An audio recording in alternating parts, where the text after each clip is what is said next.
Você se considera uma pessoa justa ou ímpia? Essa é a pergunta. Bem, meditando em 2 Pedro, capítulo 2, do verso de número 4 ao 9, nós podemos entender que nós somos verdadeiramente salvos, cristãos, ou nós somos ímpios. Só existem esses dois caminhos. Mas, meus irmãos, o texto revela com clareza, em primeiro lugar, que Deus vai punir os ímpios. E para provar essa tese, o apóstolo Pedro cita 3 exemplos. Pedro está escrevendo para irmãos que estavam sendo perseguidos, a sua segunda epístola.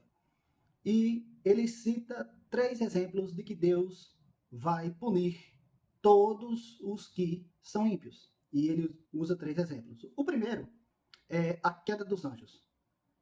Em Apocalipse 14, mostra que o inimigo levou uma terça parte dos céus.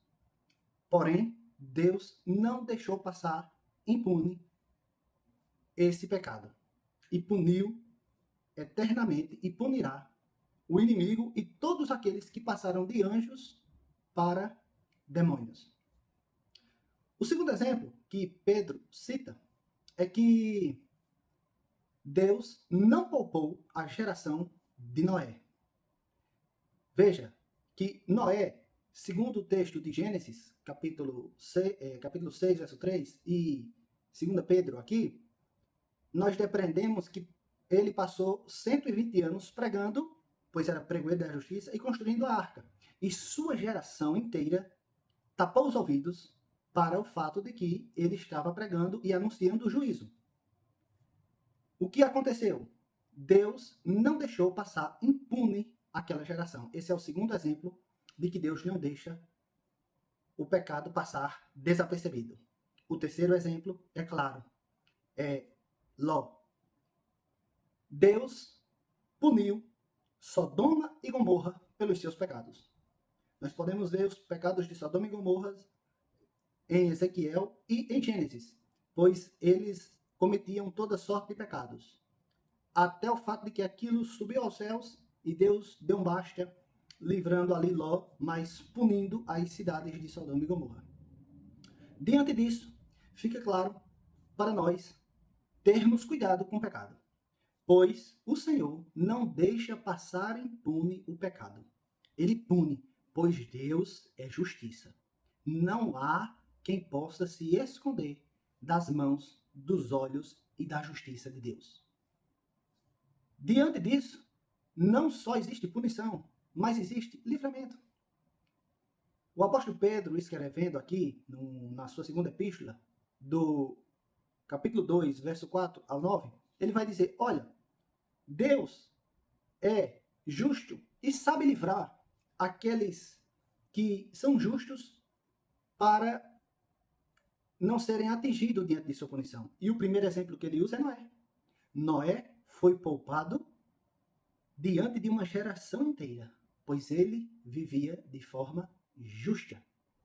Segundo exemplo que ele dá, por incrível que pareça, nós podemos ver com clareza que Ló, por incrível que pareça para nós, era justo. Se angustiava todos os dias e continuamente com o que via e ouvia em Sodoma e Gomorra. Ele se afligia. Era justo, apesar dos seus erros e pecados, ele era um homem justo diante de Deus. Em segundo lugar, meus irmãos, para as nossas vidas, nós devemos pensar como nós podemos ser justos. Só existe uma única maneira. Romanos 5:1. Pela fé, justificados, temos paz com Deus. Nós só podemos ser justificados diante de Deus, sermos justos pela fé. Hebreus, capítulo 11, verso 7. Se não me falha a memória, Noé foi e fez aquela arca pela fé. Noé também creu no Senhor e suas promessas, por isso foi justificado. A justificação só pode acontecer mediante a fé. E Deus amou o mundo de tal maneira que deu seu Filho unigênito para que todo aquele que nele crê não pereça, mas tenha vida eterna. Aquele que crê em mim passou da morte para a vida. João 11. Abraão creu no Senhor e isto lhe foi imputado para a justiça. Romanos 4 e Gênesis. Diante disso, um homem e uma mulher só pode ser justificado e justo diante de Deus mediante a fé. Para encerrar, meus irmãos, nós, quando cremos, nos arrependemos de verdade, acontece duas coisas. Primeiro, nós obedecemos ao Senhor, porque nós somos salvos para obedecer ao Senhor. Somos transformados. Veja, quem está em Cristo, nova criatura é. As coisas velhas se passaram, eis que tudo se fez novo.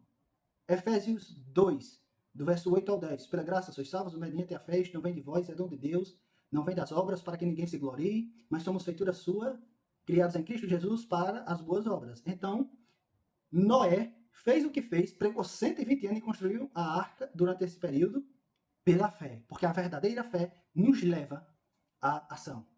Se isso não acontecer, é uma fé morta, como diz Tiago. As nossas ações, as nossas atitudes, os nossos frutos e as nossas obras nos revelam e revelam de tal forma se a nossa fé é verdadeira ou é falsa. Se nós cremos de verdade, nós nos doamos. Nós queremos fazer a vontade de Deus. Nós fazemos assim como Noé. Apesar da geração inteira não querer, rejeitar, mesmo assim, ele estava ali anunciando e construindo a arca. E Deus sabe livrar os seus da punição, do castigo que há de vir e do castigo que essa terra já geme. Pois essa nossa geração é uma geração que vive atribulada. Deus está chacoalhando a terra. É difícil nós encontrarmos uma pessoa com paz, pois Deus está balançando essa terra. Diante disso, para os que vivem crendo em Cristo e vivem uma vida piedosa, confie, o Senhor é poderoso para livrá-lo. E aqueles que não creram em Cristo Jesus e vivem impiamente, creia, se arrependa, mude de vida enquanto é tempo. Pois o Senhor não deixa passar impune o pecado. Curta, compartilhe, se inscreva e deixe o seu comentário. Que Deus abençoe a todos em nome de Cristo Jesus.